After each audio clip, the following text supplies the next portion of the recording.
एक बार गौतम बुद्ध अपने शिष्य आनंद के साथ एक गांव से दूसरे गांव प्रवचन देने जा रहे थे। गर्मी का दिन था, धूप कड़ाके की थी। रास्ते पर चलते चलते काफी समय हो गया था और आनंद के मन में सवाल उठ रहा था कि आखिर गांव कब आएगा और वह कितना दूर है। थोड़ी दूर आगे बढ़ने पर रास्ते में एक खेत में एक बुजुर्ग काम कर रहे थे। आनंद गौतम बुद्ध से बोले, गांव और कितना दूर है, चलिए इन बुजुर्ग से पूछ लेते हैं। इस बात पर गौतम बुद्ध ने हामी भरी और उस बुजुर्ग से पूछा कि आने वाला गांव कितना दूर है। उस बुजुर्ग ने जवाब दिया, बस कुछ ही दूर और फिर आप गांव तक पहुंच जाएंगे। और इतना कहते ही गौतम बुद्ध बुजुर्ग की तरफ देखकर थोड़ा मुस्कुराए और बुजुर्ग आदमी भी गौतम बुद्ध की ओर देखकर हल्का से मुस्कुरा दिए। पर यह बात आनंद को समझ नहीं आई।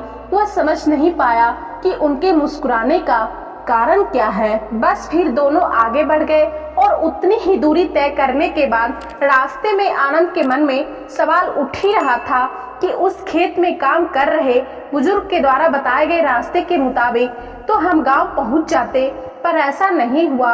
और कुछ दूर आगे बढ़ने पर उन्हें एक महात्मा मिला। आनंद ने उन महात्मा से फिर सवाल किया कि आगे आने वाला गांव और कितना दूर है। महात्मा ने कहा, बस 2-4 किलोमीटर ही दूर है। इतना सुनने के बाद आनंद ने सोचा, अब तो बस पहुंच ही गए।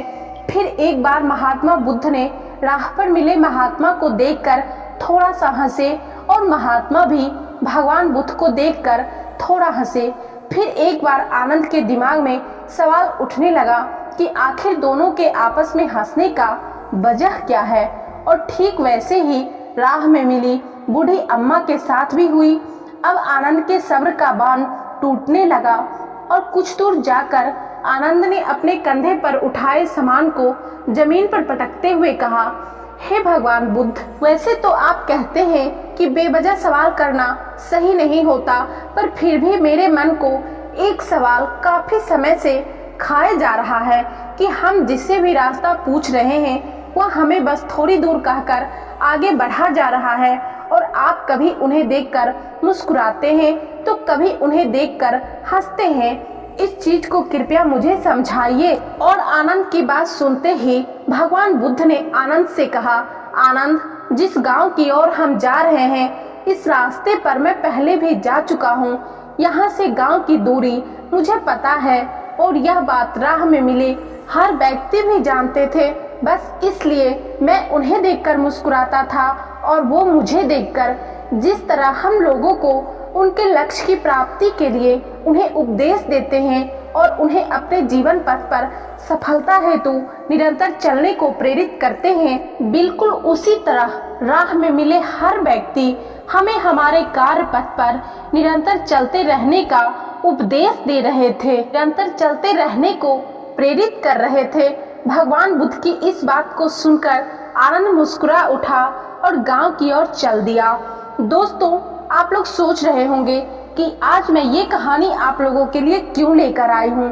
तो इस कहानी से हमें ये सीखने को मिलती है कि जैसे कहानी में भगवान बुद्ध और आनंद को कई लोग मिले जो उन्हें उनके मार्ग में जाने के लिए प्रेरित किए, बिल्कुल हमें भी हमारे जीवन में आगे जाने के लिए कई तरह से प्रेरणाएं मिलती रहती है और हमें भी उसे सहृदय स्वीकार कर हमेशा आगे बढ़ना होता है।